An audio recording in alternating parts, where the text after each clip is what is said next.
Everybody, welcome back to Video Game Esoteric and our long-running series, The Unported Playlist, where I take some of my favorite unported arcade games of all time. And today, keeping the Halloween vibes going, we have Laser Ghost by Sega, released in 1990 on the System 18 arcade board. Before we get further involved though, do me a huge favor, go down below, hit like and subscribe, and that notification bell definitely helps us out. And if you feel so inclined and want to support the channel, we got a Patreon link down below as well. Now, I'm not sure what city this game is supposed to take place in, but it's definitely got some Chicago vibes with that elevated train right there.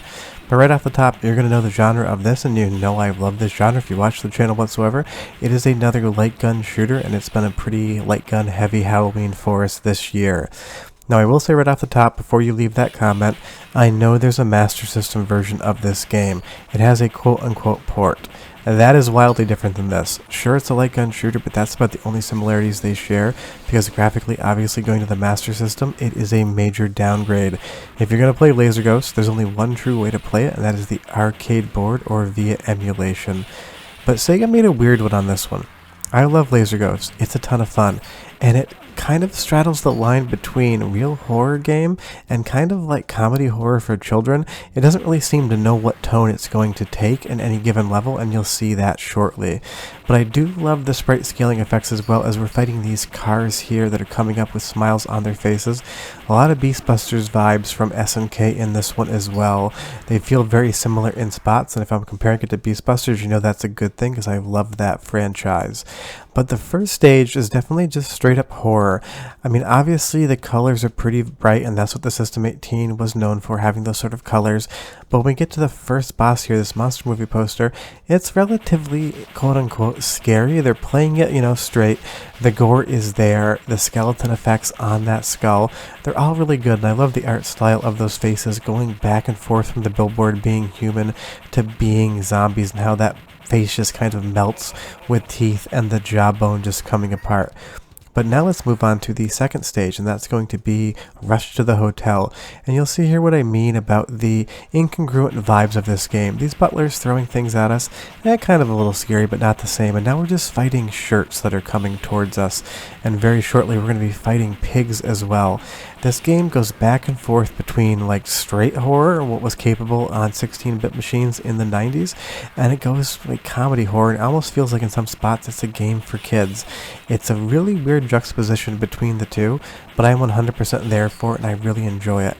But mechanically, it's a light gun game. If you enjoy them, you're going to enjoy this one. If you don't like it, there's nothing here that's going to convince you this genre is right for you. I just love them though. I love all the destructible environment elements that you have here. You can shoot different vases and plates off of those tables. But now we're getting hit by food carts that are throwing pies at us. It's just a really funny look. The game's not quite sure what it wants to do, but what it does want to do, and if you've been paying attention to my Night Slashers video, not a beat 'em up, but of course again, if it's going to be an arcade game, chances are somewhere there's going to be an elevator, and Laser Ghost does not disappoint whatsoever. You're 100% going to get a fight in an elevator right here.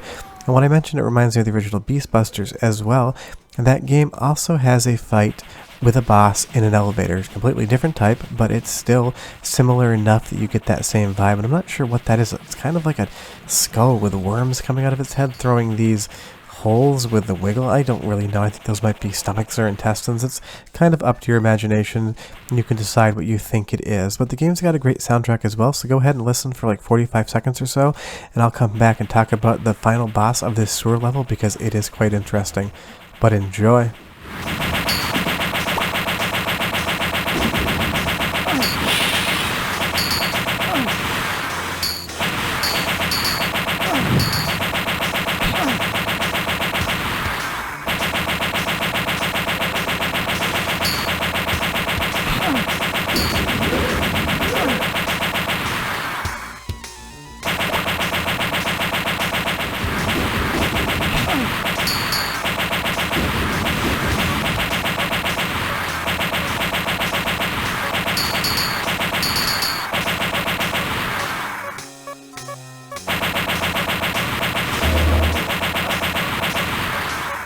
And of course, what's a sewer without some gators? Unfortunately, you can't hear the soundtrack as well as I'd hoped, just because that sound effect is a little bit drowning out the music, and I wish that the balance was ever so slightly different. And I'm not sure why bricks are just flying at us in the sewer, unless people have been shooting them, if you get the joke. but who knows, it's just fun. And we get spiders as well, a lot of animals living down in the sewer here.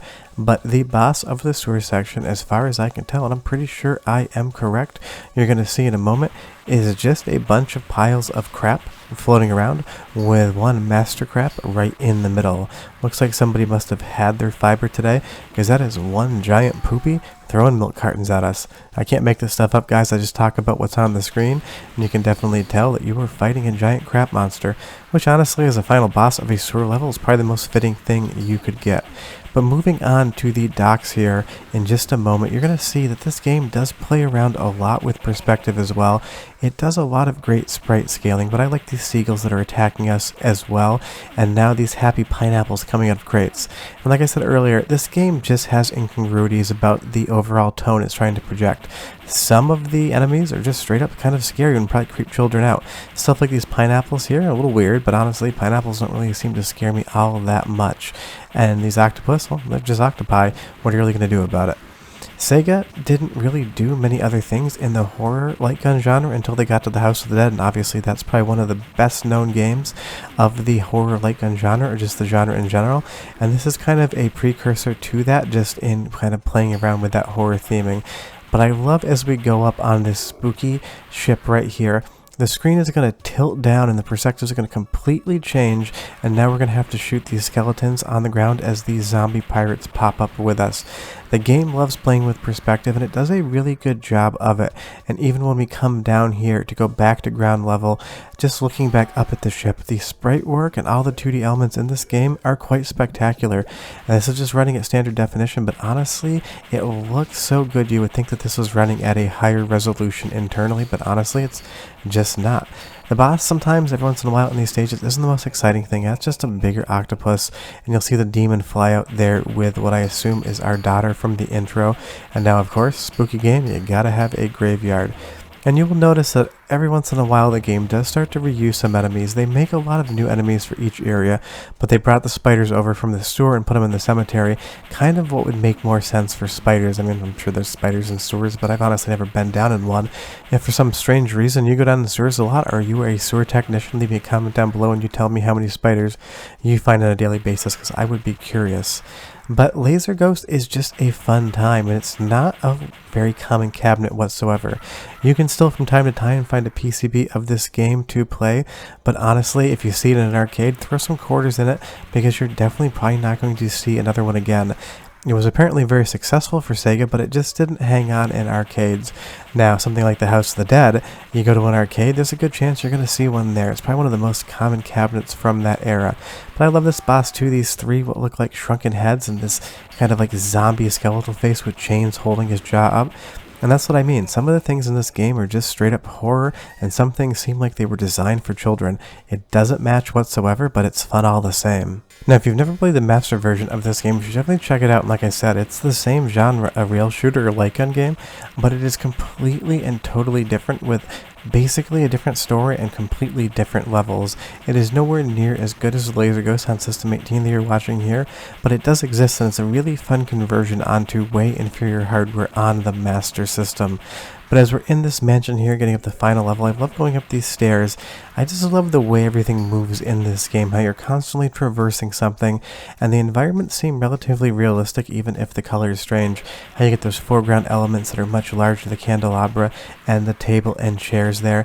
And now you have this dude who looks like he's, I don't know, like hanging without a rope almost. It's very disconcerting, and it looks really, really good, and that's what I love about it. And honestly, when you see him in the end of the game, you're going to realize that it's even a stranger boss than you would ever imagine. But yeah, Laser Ghost is a ton of fun, and it's a way obscure game in Sega's library, and it is near perfect to talk about at Halloween. Even if we have a lot of light gun games, I don't mind so much because I love the genre. But you will see here that we have finally found the girl that was kidnapped in the beginning of the game, and honestly, some Splatterhouse vibes here as well. It's not the girl from the beginning of the game, it's a dude in a wig with a scythe. That's Laser Ghost, guys. It is what it is. I love it, and I'll see you next time. Bye-bye.